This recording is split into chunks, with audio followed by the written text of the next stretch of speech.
Hey there, it's Dusty once again with another Reddit story for you. This one comes from AITA and is titled, Am I the Astronaut for Accepting Cake at My Friend's Birthday Party?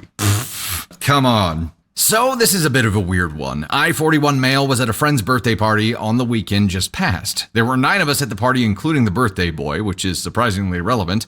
All fake names from here on out. Amy, 30-ish female, one of the guests, baked a cake for the birthday boy. After the relevant party traditions of singing the birthday song and the hip-hop hurraying that happens after the birthday song here in Australia, I went back to talking to one of my friends when Amy came up to me and the other friend with 2 plates of cake and offered them to my friend and I. We both said yes, thanked her, and then she made a really odd face and walked away. My friend and I both said that was weird and went back to chatting. I ate some of the cake and it had desiccated coconut inside of it, which I don't particularly like. So after a couple of bites, I ignored it and then chucked it out when the party ended about an hour or so later. About 45 minutes ago, Steven, 30-ish male, Amy's partner, sent me a series of angry texts. 8 a.m. on a Monday morning is really not the best time to receive angry texts, saying how Amy spent last night crying about how she didn't get to eat any of her cake and that I took a slice of it only to throw it away and deprive her of her own cake, and that she only cut 8 slices since she knows I don't like coconut, but I took her slice and threw it away to spite her. Little did you know, OP, that cake wasn't filled with coconut. It was filled with drama, and it is bitter.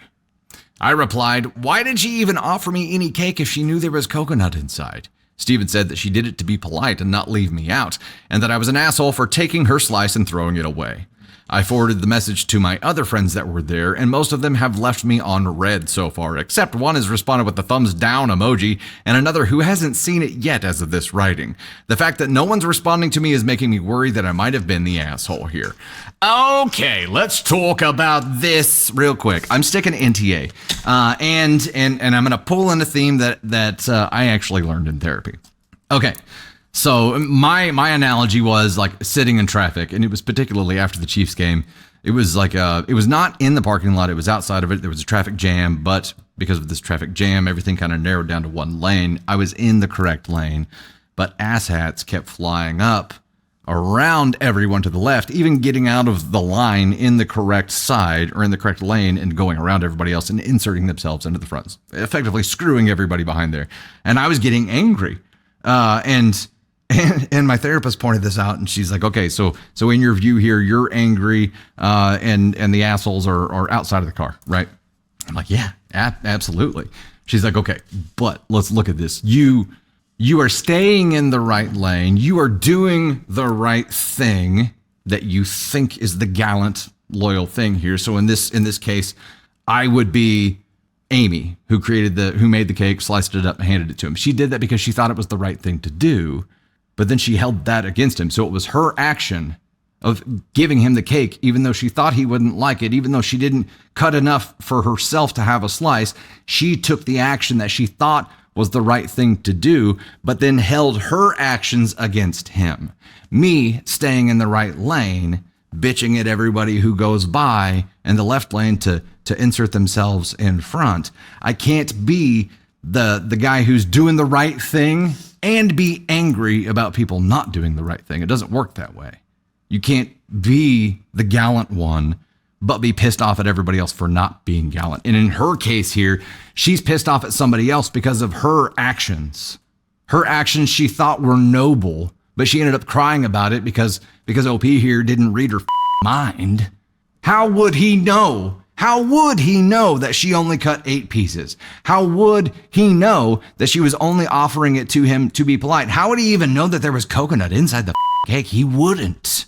It is unreasonable for him to know any of these things. Yet she's created this narrative in her mind where he did. He knew there was going to be coconut in there. He took the cake, took just a single bite, and then waited and threw the rest of it away just to spite her. People aren't thinking about you nearly as much as they're thinking about you. It is really easy for us to get caught up in this web of everybody is singling us out. Everybody's after us. You know what I mean? Like you're the way that you receive information or the way that you see things going down, it's rarely that way. And in this case, I think you'd have to do like a reality check here. And Amy's husband sending OP messages now, calling him out for it. I'm concerned for him too, because surely he knows that OP didn't be like, oh, is there coconut in there? Yeah, I'll take it. I'm not going to eat it. I'm just going to throw it away, but I'll take it anyway. She cried herself to sleep because of this. What? You are not the asshole here, but I'm guessing Amy sent out a sob text in a group chat that you're not involved in, so everybody else knows what's going on. That's why you've been left on red. If anybody else knew like the truth here, or if they didn't know her side of the story, somebody would have responded, depending on what you said and how you said it. But you get it. Like she got narrative control first. So now everybody's Switzerland or just staying out of it or trying not to rock the boat, except for the one guy who sent you the thumbs down, who very clearly they already got to. This is unreasonable. You're not a mind reader. You're not a mind reader. And also you don't have the superpower of instantly detecting all the ingredients in food that's handed to you. And what were you supposed to do? Take one bite and be like, oh, this has coconut in it. Let me return it so someone else can eat the cake that I've eaten a bite off of. Kobayashi Maru, man. Kobayashi Maru. Dixon, yeah, she could have cut smaller slices. How are you responsible for her actions? Why? If this was an intentional setup on her part, like why? Why? Also, I think, Ellen, Mac, either that or we're missing a huge slice of the story. I think when you create something, there's no way that she didn't like take a little taste of the filling as she was making this. There's no way she didn't taste some ingredients along the way. The whole thing is she was deprived of her own creation, which I would think would be a pretty common thing if you're the baker. You know what I mean?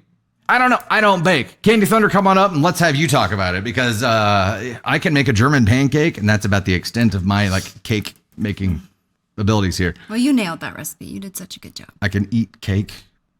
I'm good at that. Ladies and gents, Candy Thunder. So if we're in this scenario and I f*** up the slicing and I don't make enough pieces for everyone at the party, obviously I would sit out and not bitch about it. But also, you're there. You got your cake. Mm-hmm. Her husband was there. He got his cake. Aha. Why the f*** did her husband not share the cake with her when she's the one who made it and he knew what was happening, but he ate his whole piece? So in that scenario, husband should have shared with the wife. This is right? Why he's lashing out with the ferocity that he's lashing out, though. Yeah, it's because he's covering his own ass too. Because now he has to make up for it by going after OP. Right. Like, you dick, you did this on purpose, and now I'm getting bitched at too because she can smell the coconut on my breath, man. But also, when you're like handing out cake, like you're like, hey, it's coconut cake. Does anybody want any? Like, you don't have to walk the pieces like over to people or like announce what kind of cake it is, and then you wouldn't have this problem.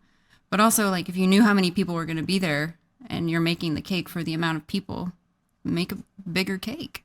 Yeah, right? Or cut smaller slices. But you're right. And I love what you shared, because there's so many people that are like, ooh, I feel I act this way. I do this people-pleasing behavior. And then I regret it because it harms myself. Yeah. And you can't have it both ways. Such a good lesson, too. I can tell you this, during that therapy call, I did not like it. Like, that's one of those painful self-reflection things, right? Where you're like... And at the end of this, we had this conversation, and she's like, okay, so now in this drawing, she created a drawing. It's called like cartooning. So she made this drawing, and she's like, okay, now that we've talked about all this, where are the assholes in this picture? And I'm like, I'm not going to say it. I'm not going to say it. I love it, I just won't. I won't say it. I don't have like, I don't get road rage where like I react to the thing, but I get really angry like while I'm driving because of stupid drivers. But I've been trying to tell myself, like when I leave the house, like, don't get angry. Don't let, and like he told me this, like, create a happy playlist. Of course it's Taylor Swift. But make a happy playlist and turn it on when you leave so that you don't let the outside stuff like affect your good mood. It's the whole movie soundtrack thing. Like, you get to decide what kind of scene this is going to be through the music choice. Yes. It is handy.